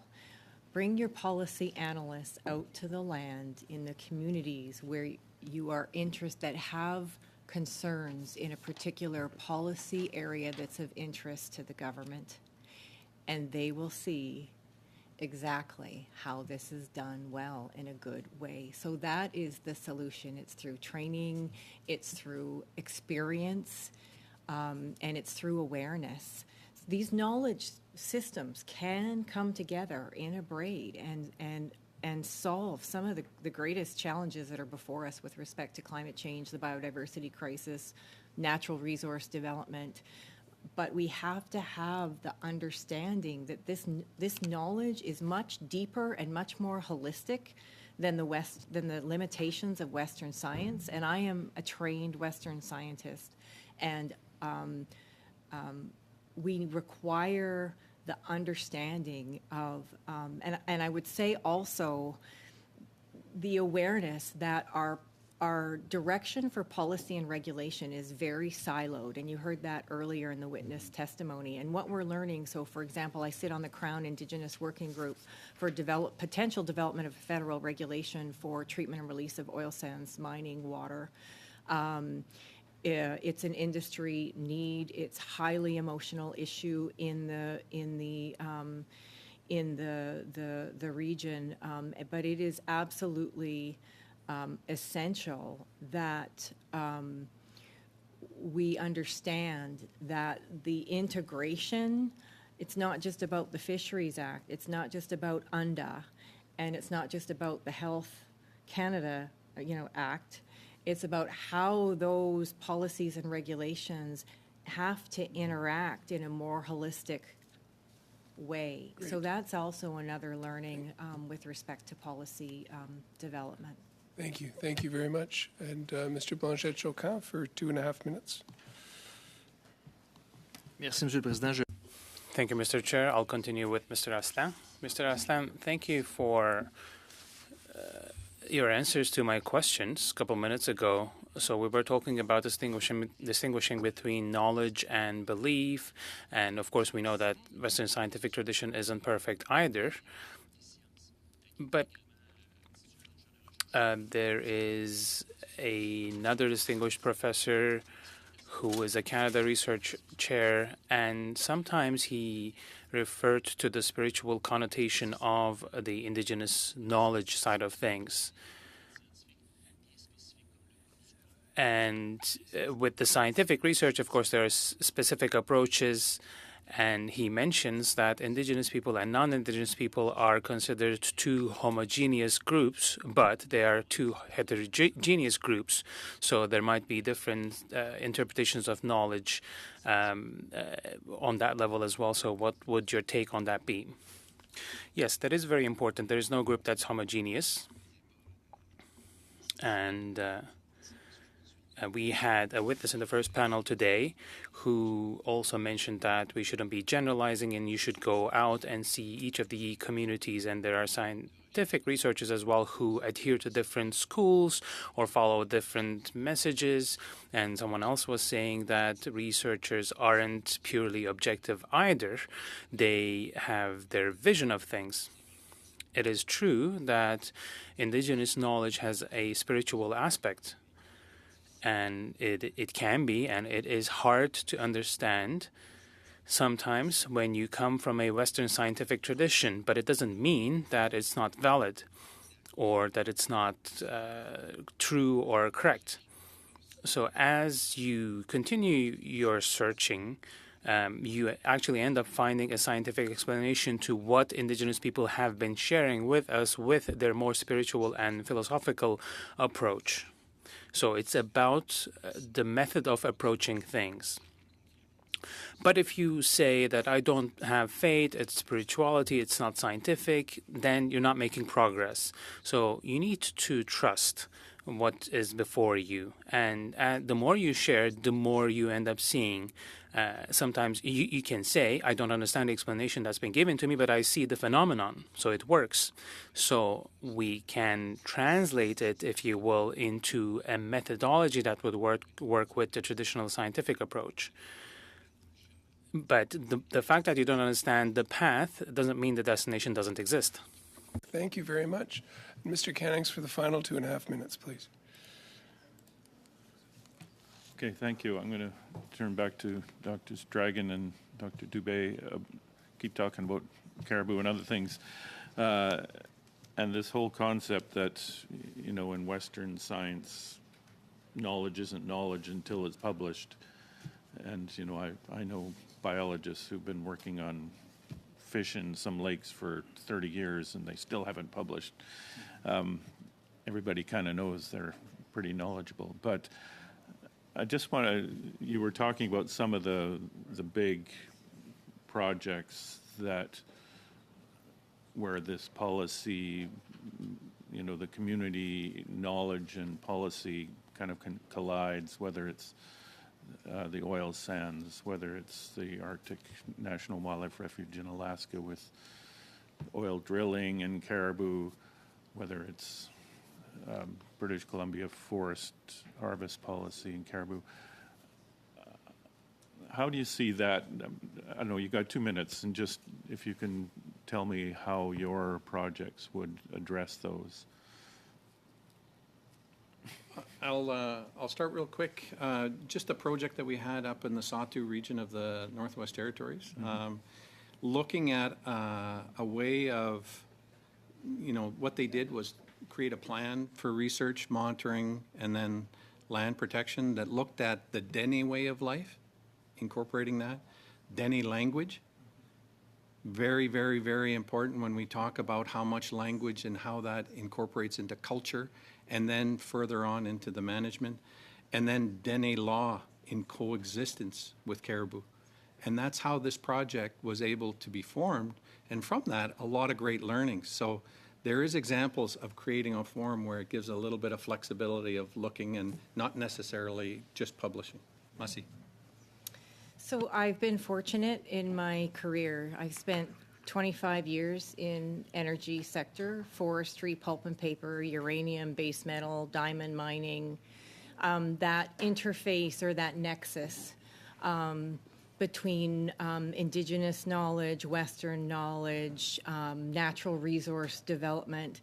And I have to say, I'm tired of the narrative that these things are at odds, because in fact, if you investigate the true experience and you put the time into those relationships on the land, the solution to natural resource development in a sustainable manner that also provides for economic opportunities is in the braiding of knowledge systems together, and that's including in areas where this is most significant, like the oil sands of Alberta. So I've seen it with my own eyes.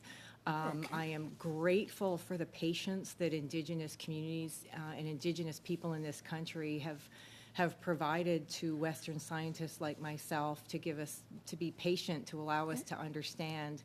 But I truly believe that the solutions to some of our biggest challenges in Canada lie in the braiding of knowledges and deepening the breadth of our understanding to answer those questions in a way that's meaningful and sustainable.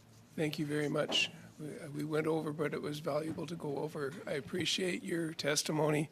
And thank you both for being here, Dr. Dragon, Dr. Dubé, as well as Dr. Asselin. Tremendous testimonies, great questions, also by committee members, very thoughtful, and I'm learning a ton in this study. So I keep forgetting I have to watch the time. But thank you all for your great questions and for your great answers. Again, anything that we can do with written information coming to the clerk would be appreciated. Our next meeting's on Monday, December 4th, in regards to this study in the first hour, and then in the second hour we'll do some committee business, looking at future studies. And then we'll continue with this topic at the end of or next Wednesday as well. So it looks like people are getting ready to adjourn. Is that what we're doing? Thank you. Thank you. I'll adjourn. Mr. Chair?